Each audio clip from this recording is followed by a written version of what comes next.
If you're thinking about quitting your 9 to 5, please watch this video ASAP before you make that decision because your career and your life can depend on it. Let's get into it. First up, I took some notes for us. So, first up, I do want to acknowledge for number one is there might be some emotional things that's happening. Mental health is real. So, maybe it's stress that you're feeling and you're dreading going to work. You just don't have the motivation anymore.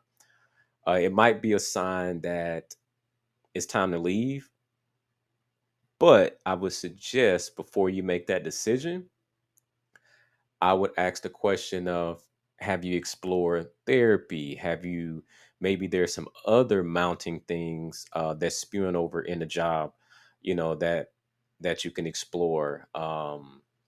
Have you maxed out the opportunity?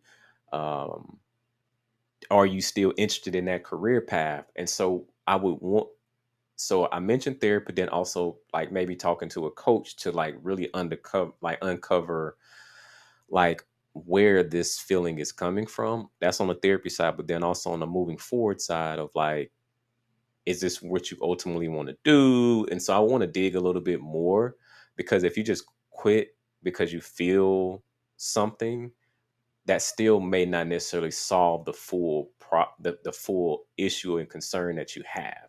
And so before you quit, but then last, you got to have a plan, and so you have to have a plan, unless this is like causing you like some emotional distress to the point where it's like impacting your health. That's a different thing. But more times than not, talking to someone and then putting a plan together, a transition plan, is usually probably the way to go, in my opinion. Uh, Two, maybe you're feeling that your career is stagnant. Maybe you feel like that you're not growing anymore, you're not learning anymore, or you just honestly you've mastered the position and you just don't feel challenged. And so, yes, those might be indicators that it's time to quit your job. But again, do you have a plan?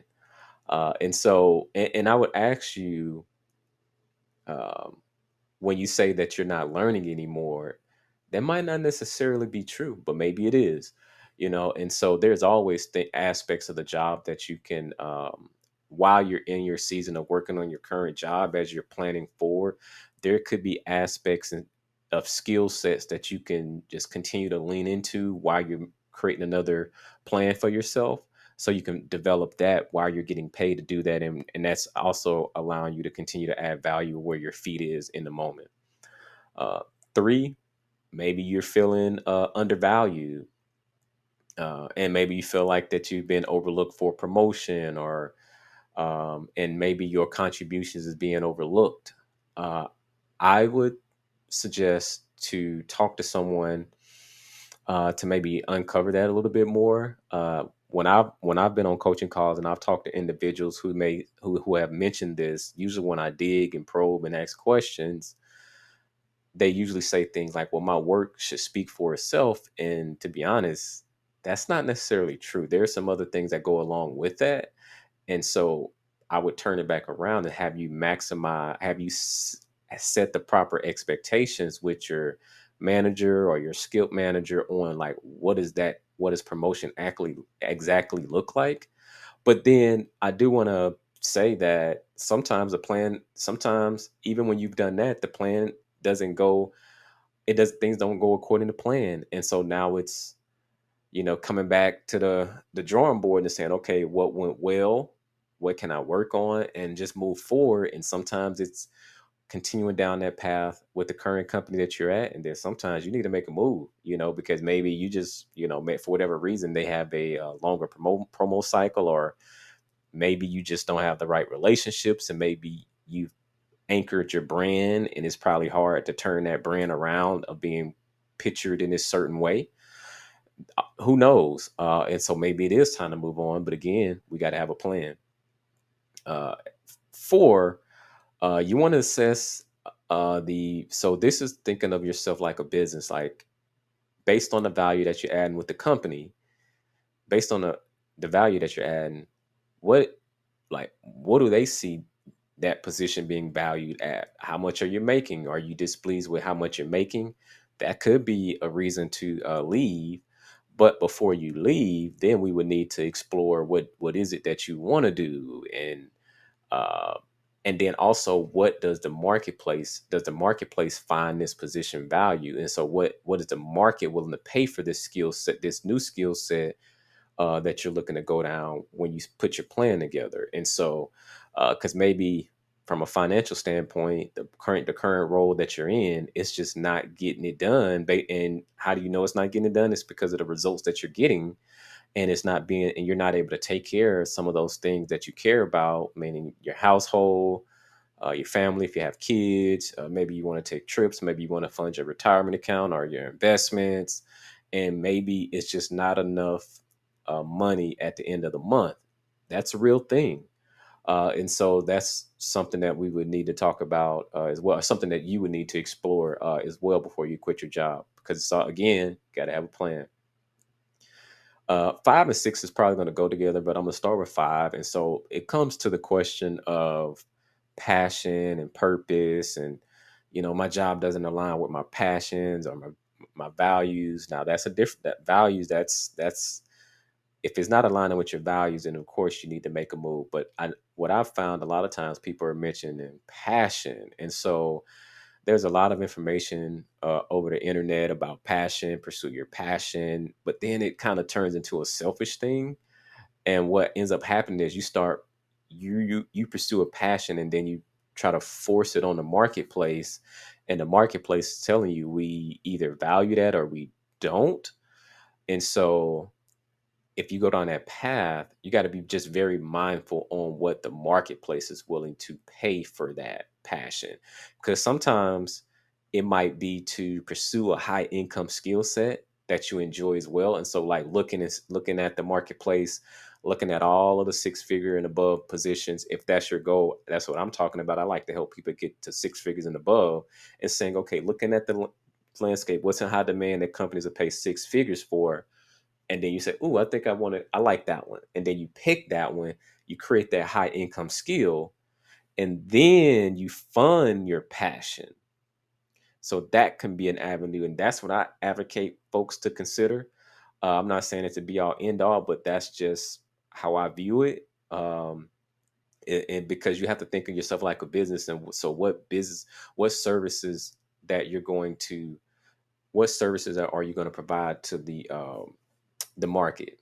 And so that's something to think of it that way. And so that's where going into number 6 is balancing passion and the practicality aspect of it. And so just weighing the risk of pursuing passions against financial reality.